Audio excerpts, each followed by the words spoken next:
Bonjour à tous, dans cette vidéo, je vous propose un exercice ultra classique de première et de terminale dans lequel on vous demande de trouver la position relative de deux courbes. Vous avez sans doute croisé cette question déjà et j'espère qu'à la fin de la vidéo, vous aurez compris comment traiter ce type de question. Alors, on y va, vous avez ici deux courbes. La première courbe que j'ai dessinée en bleu représente la fonction f que je viens de surligner. D'ailleurs, j'aurais mieux fait de le surligner de la même couleur que la courbe que j'ai dessinée. Donc celle-ci, c'est la courbe bleue. Et puis l'autre qui est à côté, la courbe CG, que j'ai appelée CG sur la capture d'écran de la calculatrice, en fait c'est une fonction affine et elle est définie par g de x égale moins x plus 1. Au passage, on voit bien que c'est une fonction affine décroissante. Ceci est tout à fait cohérent donc avec le graphique que je viens de dessiner. Alors, qu'est-ce que ça veut dire étudier la position relative? Ça veut dire, on veut savoir lorsqu'on se promène sur l'axe des abscisses, donc là vous vous promenez sur l'axe des abscisses par exemple, là vous imaginez que vous marchez sur l'axe des abscisses, comme ça, dans ce sens-là, et vous demandez, le long de votre promenade, à quel moment est-ce que la courbe bleue est au-dessus de la rouge et à quel moment est-ce qu'elle est en dessous. C'est ça, position relative. Comment elles sont positionnées l'une relativement à l'autre. Alors, ici, vous voyez bien que si mon petit monsieur se promène dans la première zone, donc on va la mettre par exemple ici, dans la zone qui est là, jusqu'à là, quand il arrive jusque là, qu'est-ce qui se passe? Quand il lève les yeux, qu'est-ce qu'il voit? Il voit que la courbe bleue est au-dessus de la courbe rouge. Alors concrètement, ça veut dire que quand vous prenez un X ici, donc imaginons que le petit monsieur est là en X, d'accord? Donc je vais le déplacer, je vais le mettre là, voilà, il est là, au point d'abscisse X, d'accord? Donc admettons, il est là, lui, donc il est là. Et donc, il lève la tête. Alors, regardez, donc ici, ça, c'est G de X. C'est l'image.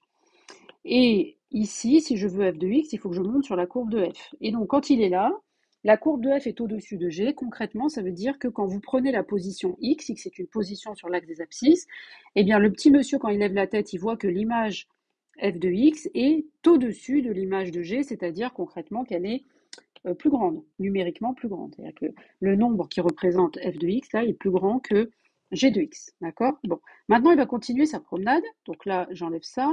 Il avance. Donc, il dépasse la zone qu'on a mis tout à l'heure, ici, là, pardon, voilà, la zone qu'on avait mis tout à l'heure en jaune. Une fois qu'il a dépassé ce point-là, et donc il va se retrouver, il passe de ce côté-là. Qu'est-ce qui se passe? Alors, essayez d'imaginer. Donc le petit monsieur maintenant, il est là, d'accord? Il est dans la zone qui est juste après. Et là, qu'est-ce qui se passe? Donc il baisse la tête et qu'est-ce qu'il voit? Il voit que la courbe, là, ici, il voit que la courbe de f passe en dessous de celle de g. D'accord? Et maintenant, donc ça, on va dire que c'est la zone verte, dans la zone verte. Et à partir du moment où il arrive à ce point-là, c'est le point où les deux courbes se croisent. Donc là, ici, personne n'est au-dessus de personne, hein, les deux courbes se croisent, ça c'est quand f de x est égal à g de x, et bien quand il passe de l'autre côté, donc ça y est, on va le faire passer de l'autre côté, qu'est-ce qui se passe? Qu'est-ce qu'il voit maintenant? Donc vous imaginez que c'est vous qui êtes en train de vous promener sur l'axe des abscisses, et qu'est-ce qui se passe? Et bien il voit que la courbe de f, là, elle repasse au-dessus de celle de g. Donc là, on voit que la zone qui est là, c'est aussi une zone jaune, c'est-à-dire c'est une zone dans laquelle il va voir que la courbe de f est au-dessus de celle de g. D'accord? Donc on voit trois zones. Deux qui sont, enfin, disons, il y a trois zones effectivement sur l'axe des abscisses, mais il y en a deux qu'on pourrait mettre ensemble, hein, ces deux-là. Ça, c'est quand la courbe de f est au-dessus, ça, c'est quand elle est au-dessus de l'autre, là, de CG.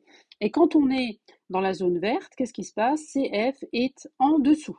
Ok? Donc c'est bien ce qu'on observe sur le dessin. Si on imagine qu'on se promène sur l'axe des abscisses et qu'on est en train de regarder quelle est la courbe qui est au-dessus de l'autre, au-dessus de notre tête, etc. Donc il faut imaginer, c'est exactement ça qui se passe en fait, hein.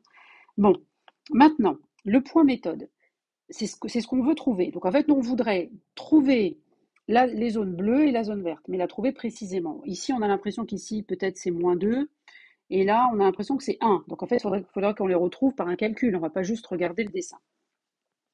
Alors, ce qu'il faut comprendre, c'est que lorsque f de x est plus grand que g de x, c'était le cas tout à l'heure, quand il était ici, l'image f de x, là, était supérieure à l'image ici de g de x, d'accord, par la fonction g.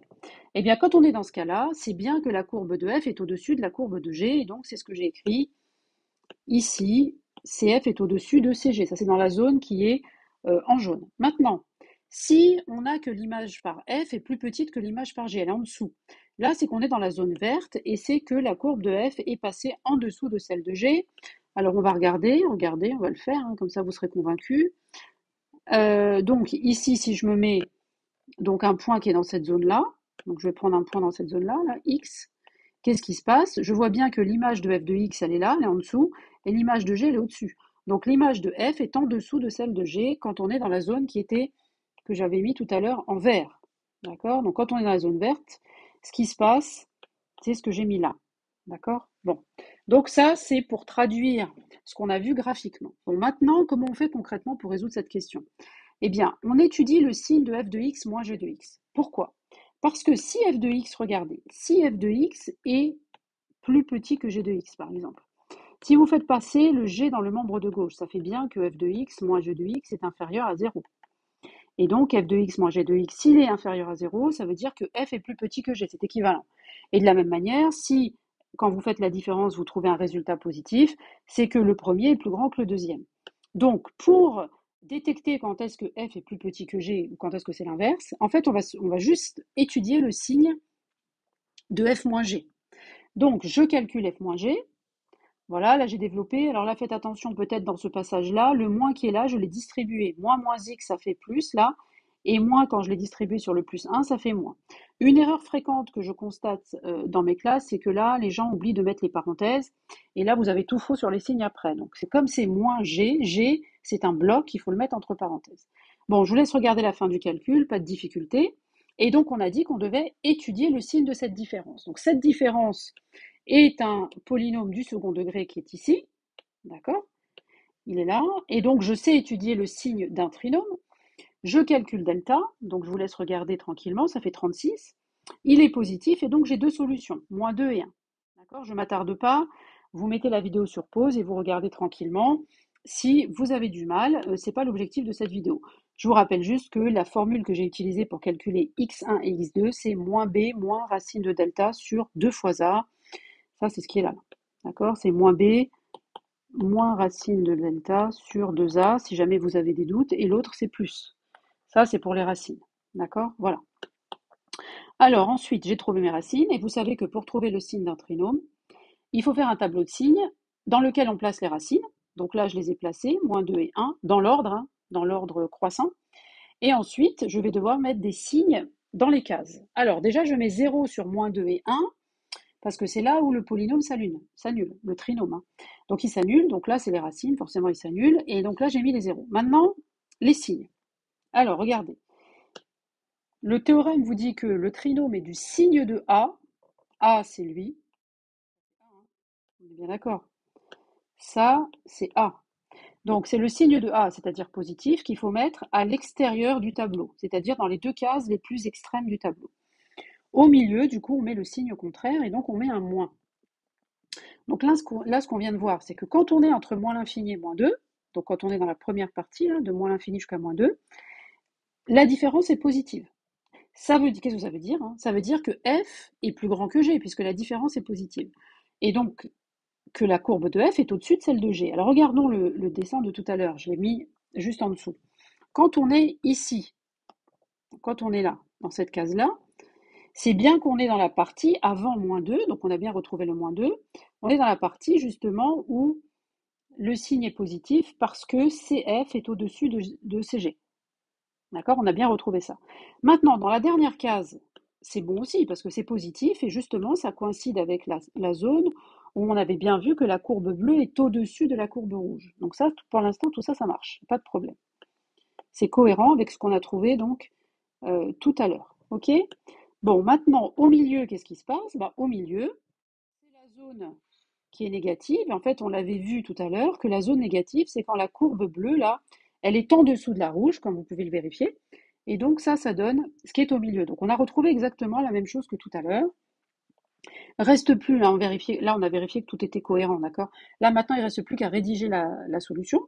On a déterminé le signe de f de x moins g de x, on fait toujours ça, il n'y a pas d'autre méthode. Une fois qu'on l'a trouvé, on est tombé sur un trinôme, et donc on s'est souvenu qu'on savait trouver le signe d'un trinôme. Évidemment, si là vous ne savez pas le trouver, il faudra aller regarder comment on fait pour trouver le signe d'un trinôme. Je vous mettrai en lien une vidéo que j'ai faite à ce sujet si ça vous intéresse. Et là maintenant, je vais conclure. Alors si x est entre moins 2 et 1, ça c'est au milieu, Qu'est-ce qu'on peut dire? Bon, on peut dire que CF est en dessous de CG. D'accord? Alors ça, c'est d'après le tableau, hein. D'après le tableau, voilà. Puisqu'on a dit que le tableau, c'était F moins G, donc on a bien compris. Donc d'après le tableau, voilà, on écrit ça.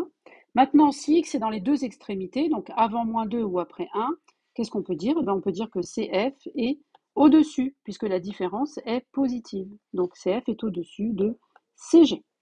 Voilà, bah écoutez, j'ai fini. J'espère que j'ai été claire, que cette vidéo vous a plu. En tout cas, moi, j'ai pris beaucoup de plaisir à la faire. J'espère qu'il en a été, que ça a été la même chose pour vous en m'écoutant. Et je vous dis pour ma part à très bientôt pour une prochaine vidéo.